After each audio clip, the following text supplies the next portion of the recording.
సభ్యత్వాన్ని ప్రారంభించలేదు.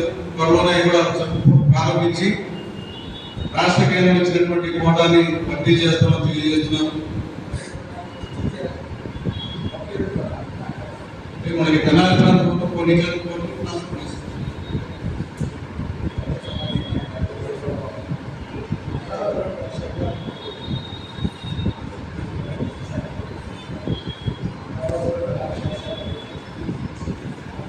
అదేవిధంగా సంఘ నిర్మాణం కూడా గుంటూరు జిల్లాని అన్ని నియోజకవర్గాల మండల కేంద్రాల్లో మరి ప్రారంభించి మన గుంటూరు జిల్లాలో సంఘాన్ని బలోపేతం చేసి ఇప్పటి నుంచి ప్రారంభిస్తామని తెలియజేస్తున్నాను.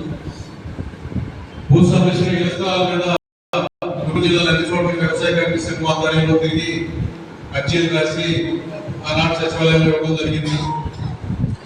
అదేవిధంగా ఏదైతే మనకి ఎజెండా అంశాలన్నీ అమలు చేస్తామని తెలియజేస్తూ రానున్న రోజుల్లో ఈ సంఘ నిర్మాణం కూడా మళ్ళా ఒక రోజు సమావేశం ఏర్పాటు చేసుకొని ఇంకా యాక్టివ్ ఉన్న వాళ్ళని సంఘంలో తీసుకొని సంఘాన్ని ముందుకు తీసుకెళ్తామని తెలియజేస్తూ ఈ అవకాశం ఇచ్చిన అధ్యక్షుడు వారికి ధన్యవాదాలు తెలియజేస్తూ సెలవుదిస్తున్నాను.